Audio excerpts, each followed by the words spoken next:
أرسلنا من قبلك إلا رجالا نوحي إليهم فاسألوا أهل الذكر إن كنتم لا تعلمون. سید المرسلین دوسرے ہونے نبینا محمد وعلى آلہ وصحبہ اجمعین، اما بعد۔ محترم خواتین و حضرات، اللہ تعالیٰ کا سب سے پہلے میں شکر ادا کرتا ہوں، اور اس کے بعد مکتب جالیات ثنائی القدیمہ کے میں ہمارے محترم دوست منصور احمد مدنی صاحب کا میں مشکور ہوں کہ ان لوگوں نے، ان حضرات نے مجھ کو یہ موقع دیا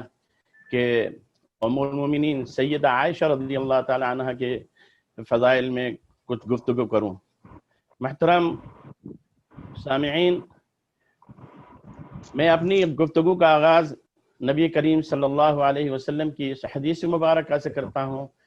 جس میں کہ نبی کریم صلی اللہ، جو کہ بخاری اور مسلم میں ہے، اور نبی کریم صلی اللہ علیہ وسلم نے فرمایا کہ لوگوں میں سے تو، مردوں میں سے تو بہت سے لوگ کامل ہوئے، لیکن عورتوں میں سے صرف حضرت مریم بنت عمران اور آسیہ بنت مزاحم جو فرعون کی بیوی تھی وہ کامل ہوئیں، اور فضل عائشہ کفضل ثرید کسائر الطعام، عائشہ رضی اللہ تعالی عنہ کی فضیلت یہ ہے، اتنی فضیلت ہے جیسی کہ سرید کھانے کی فضیلت سارے کھانوں پر ہے۔ تو سرید یہ کھانا ہوتا ہے جو بہت ہی مرغوب اور بہت ہی محبوب، بہت ہی پسندیدہ کھانا ہوا کرتا ہے۔ تو اللہ کے نبی صلی اللہ علیہ وسلم نے حضرت عائشہ رضی اللہ تعالیٰ عنہ کی یہ فضیلت بیان کرتے ہوئے فرمایا، بہت سی فضیلتیں بہت ساری ہیں حضرت عائشہ رضی اللہ تعالیٰ عنہ کی، آپ کی تعلیم اور تربیت، اور اس کے بعد پھر درس و تدریس، اور پھر اسی طرح سے آپ کا زہد، تقوی، اور اسی طرح سے پاکیزگی، عفت اور پاکیزگی، اور بہت ساری چیزیں ہیں اللہ کے نبی صلی اللہ علیہ وسلم کی زندگی میں، حیات میں اللہ تعالیٰ نے آپ کو ودیعت فرمائی، اور یہ خاص اللہ تعالیٰ کی طرف سے عطیہ تھا نبی کریم صلی اللہ علیہ وسلم کے لیے، جو اللہ تعالیٰ نے آپ کو عطا فرمایا۔ حضرت عائشہ رضی اللہ تعالی عنہ کے فضائل میں بہت ساری چیزیں ہیں، بہت ساری باتیں ہیں، اور سب سے پہلی بات تو یہ کہ ان کو اللہ تعالیٰ نے ایسی فہم عطا کی تھی، ایسا ذہن عطا کیا تھا، ایسا حافظہ عطا کیا تھا کہ وہ بڑی دقیق سے دقیق چیزیں بہت آسانی سے سمجھ لیتی تھیں اور اس کو یاد رکھتی تھیں۔ حضرت عائشہ رضی اللہ تعالی عنہ یہ علم حدیث اور تفسیر میں، اسی طرح سے فقہ کے جو احکام ہے حلال اور حرام کے، اس میں شعر اور ادب میں بہت ہی ماہر تھی، اور وراثت کے جو معاملات تھے، تو میراث کے جو معاملات ہوتے ہیں، وراثت کے جو معاملات ہوتے ہیں، اس میں تو بڑے بڑے صحابہ آپ کی طرف رجوع کرتے تھے اور آپ سے پوچھتے تھے۔ نبی کریم صلی اللہ علیہ وسلم کی 2210 حدیثیں ان کو یاد تھی، جو ایک بہت بڑی تعداد ہے، جو کم صحابہ، جو حضرت ابو ہریرہ رضی اللہ تعالیٰ عنہ کے بعد سب سے زیادہ تعداد حضرت عائشہ رضی اللہ تعالیٰ عنہ کو تھی۔ اور آپ کے بارے میں حضرت ابو موسیٰ اشعری رحمہ اللہ کہتے ہیں کہ ما اشکل علینا امر قط فسألناها الا وجدنا عندها علما منها۔ حضرت ابو موسیٰ اشعری صحابی ہیں، انہوں نے کہا کہ ہم معاشر صحابہ جو ہیں، تو کوئی بھی بات، کوئی بھی چیز اگر ہمارے اوپر، کوئی بھی مسئلہ ہمارے لیے مشکل بنتا تھا اور سمجھ میں نہیں آتا تھا، تو حضرت عائشہ رضی اللہ تعالیٰ عنہ سے ہم پوچھتے تھے، تو ان کے پاس اس کا جواب ہوتا تھا رسول اللہ صلی اللہ علیہ وسلم کی تعلیم کی روشنی میں۔ تو اسی طرح سے اور بھی بہت سارے فضائل ہیں اللہ کے نبی صلی اللہ علیہ وسلم کے سلسلے میں۔ انہوں نے شعر و ادب سے بھی ان کو بہت شغف تھا، اور بہت ادب کی بہت ایسی باتیں ہیں، اس طرح کی چیزیں ہیں، ان کے اقوال زرین ہیں بے شمار، ان کے فتاویٰ ہیں بے شمار، اور اتنے اللہ کے نبی صلی اللہ علیہ وسلم وہ خود بھی اتنے اشعار ان کو یاد تھے کہ قصیدے سینکڑوں کی تعداد میں، اور سینکڑوں کی تعداد میں ان کو اشعار یاد تھے، خود بھی شعر کہتی تھی۔ اور ان کا ایک مشہور شعر ہے جو کہ انہوں نے کہا تھا اللہ کے نبی صلی اللہ علیہ وسلم کی تعریف میں، رسول اللہ صلی اللہ علیہ وسلم کو سورج سے تشبیہ دیتے ہوئے انہوں نے کہا تھا حضرت عائشہ رضی اللہ تعالیٰ عنہ نے کہ وَشَمْسُ النَّاسِ تَطْلُعُ بَعْدَ فَجْرٍ